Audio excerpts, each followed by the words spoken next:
नमस्कार। न्यूज 24 उत्तर प्रदेश उत्तराखंड में आपका स्वागत है। आपके साथ मैं हूं मानस श्रीवास्तव। समाजवादी पार्टी उत्तर प्रदेश में 2024 के लोकसभा चुनाव के बाद सबसे बड़ा दल बनकर उभरी, लेकिन कभी भी और कहीं भी अखिलेश यादव ने इस बात की दावेदारी नहीं की थी कि वो भविष्य के प्रधानमंत्री हो सकते हैं। यानी प्रधानमंत्री पद को लेकर के उनकी दावेदारी न पहले थी और न बाद में थी। यानी जिस वक्त इंडिया गठबंधन आकार ले रहा था, सीटों पर समझौता हो रहा था, न तब और ना ही चुनावी नतीजे आने के बाद इंडिया गठबंधन की तरफ से कौन प्रधानमंत्री होगा यह बार बार कहा गया कि इसका फैसला बाद में लिया जाएगा। हालांकि सभी लोग मानते थे कि अगर ऐसी स्थिति बनती तो शायद राहुल गांधी ही प्रधानमंत्री पद के उम्मीदवार होते या उनकी दावेदारी सबसे ज्यादा मजबूत होती, क्योंकि देश में बीजेपी के बाद सबसे बड़ा दल कांग्रेस पार्टी। लेकिन अखिलेश यादव के जन्मदिन से ठीक पहले जो तस्वीरें सामने आई वो अपने आप में हैरत में डालती हैं। दरअसल ये बात हम लोग इसलिए कर रहे हैं क्योंकि कल रात से ही समाजवादी पार्टी के कार्यालय के बाहर कुछ होर्डिंग्स लगाई गई। उस होर्डिंग्स में अखिलेश यादव को जन्मदिन की बधाई दी जा रही थी, लेकिन तमाम होर्डिंग्स में कुछ ऐसा लिखा हुआ था जिसको देखने के बाद उत्तर प्रदेश की सियासत में एक बार फिर से इस बात की चर्चा शुरू हो गई कि आखिर अखिलेश यादव की महत्वाकांक्षा कहां तक है। दरअसल इन होर्डिंग्स में अखिलेश यादव को भावी प्रधानमंत्री बताते हुए जन्मदिन की बधाई दी गई। हालांकि बहुत सारी होर्डिंग्स ऐसी भी थी जिसमें लिखा हुआ था कि आशा की नई किरण, उम्मीदों का नया सवेरा। लेकिन सबसे ज्यादा चर्चा जिस बात की हुई वो इस बात को लेकर के कि अखिलेश यादव को इन तमाम होर्डिंग्स में देश का भावी प्रधानमंत्री बताते हुए संबोधित किया गया। खास बात यह है कि इस पर समाजवादी पार्टी की तरफ से किसी भी तरीके की कोई आपत्ति भी नहीं जाहिर की गई। ये बात अलग है कि ये होर्डिंग्स उनके समर्थकों ने, समाजवादी पार्टी के जो कार्यकर्ता है उनकी तरफ से लगाई गई, और निश्चित तौर पर किसी भी सियासी दल के लिए ये सबसे सबसे बड़ा विषय होता है, सबसे बड़ी महत्वाकांक्षा होती है कि उनके दल का जो बड़ा लीडर है वो देश के सर्वोच्च पद तक पहुंचे। लेकिन पेच यहां फंसता है कि क्या आने वाले समय में अखिलेश यादव राहुल गांधी के मुकाबले क्या अपनी दावेदारी पेश कर सकते हैं, इस बात को लेकर चर्चा हो रही है। हालांकि कांग्रेस पार्टी की तरफ से इस बारे में कोई प्रतिक्रिया नहीं आई, समाजवादी पार्टी ने भी इस बारे में कुछ नहीं कहा। लेकिन माना जाता है कि राजनीति में कोई भी चीज बेवजह नहीं होती है।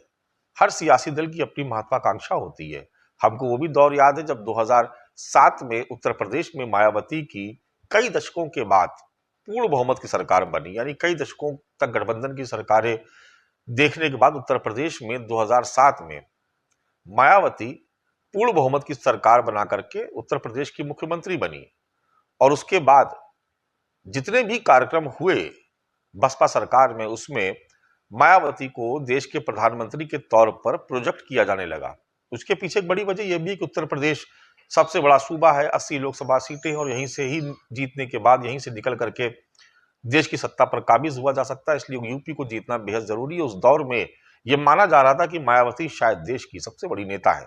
यह अलग बात है कि मायावती बाद में उनके जीवन में एक ऐसा भूकंप आया सियासी की वो एक के बाद एक उनके तमाम किले ढहते चले गए। और 2012 के बाद से जो हार का सिलसिला शुरू हुआ तो 2014, 17, 22, 19 तमाम चुनाव वो हारती चली गई। इस बार भी वो शून्य पर है। विधानसभा में उनका सिर्फ एक विधायक है। तो ऐसे में मायावती का अगर आप पिछला इतिहास देखें तो 2007 का जो दौर था वो अब नहीं है, लेकिन 2007 में उम्मीदें बहुत थी। मायावती की पार्टी की तरफ से ये नारा लगाया जाता था कि यूपी हुई हमारी, अब दिल्ली की बारी है।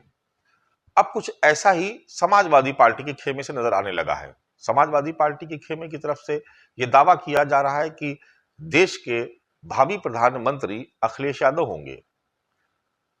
अगर इसमें जरा सी भी संजीदगी है तो निश्चित तौर पर यह कांग्रेस पार्टी के लिए एक बड़ा झटका हो सकता है। कांग्रेस पार्टी जो ये मान के चलती है कि राहुल गांधी ही इस देश के भावी प्रधानमंत्री होंगे, यानी जब भी कभी कांग्रेस इस स्थिति में पहुंचेगी या इंडिया गठबंधन इस हैसियत में पहुंचेगा जहां पर वो अपने दम पर सरकार बनाने की स्थिति में आ जाए, तो उस वक्त शायद ही किसी दूसरे नाम पर कोई विचार हो, उस वक्त विकल्प के तौर पर एकमात्र नाम होगा, वो है राहुल गांधी का। ऐसे में अखिलेश यादव की दावेदारी से कई तरीके के सवाल खड़े हो रहे हैं।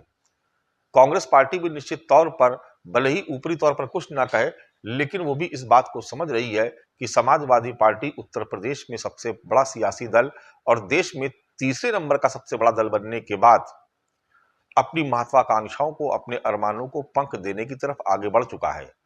यानी कहीं ना कहीं मन में इच्छाएं हिलोरे मार रही हैं कि अखिलेश यादव देश के अगले या भविष्य में जब भी कभी ऐसी स्थिति बने तो वो प्रधानमंत्री हो सकते हैं। यानी एक तरीके से उन्होंने अपनी दावेदारी पेश कर दी। तो ऐसे में कांग्रेस पार्टी और राहुल गांधी का क्या होगा? तो कई तरीके की चर्चाएं उत्तर प्रदेश की सियासत में चल रही हैं। सियासी हलकों में सियासत के जो जानकार हैं या ऐसे लोग जिनकी सियासत में रुचि है या पत्रकारों की जो बिरादरी है, उसमें इस बात को लेकर चर्चा हो रही है कि आखिर अखिलेश यादव की इस दावेदारी के बाद कांग्रेस पार्टी क्या सोच रही होगी, कांग्रेस पार्टी में किस तरीके का मंथन चल रहा होगा।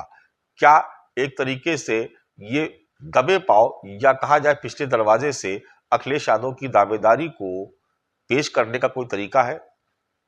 क्या भविष्य में अगर ऐसा होता है तो अखिलेश यादव की तरफ से भी दावेदारी आएगी? अगर आएगी तो उस वक्त कांग्रेस या राहुल गांधी क्या करेंगे, या दूसरे जो देश के बड़े नेता हैं जिनकी अपनी महत्वाकांक्षाएं हैं, वो इस बारे में क्या सोचेंगे? हालांकि सवाल भविष्य के गर्भ में है, लेकिन जिस तरीके की चर्चा और जिस तरीके की दावेदारी अखिलेश यादव और उनकी समाजवादी पार्टी की तरफ से नजर आ रही है, उत्तर प्रदेश में सियासी चर्चा के लिए एक नया विषय लोगों को मिल गया है। नमस्कार।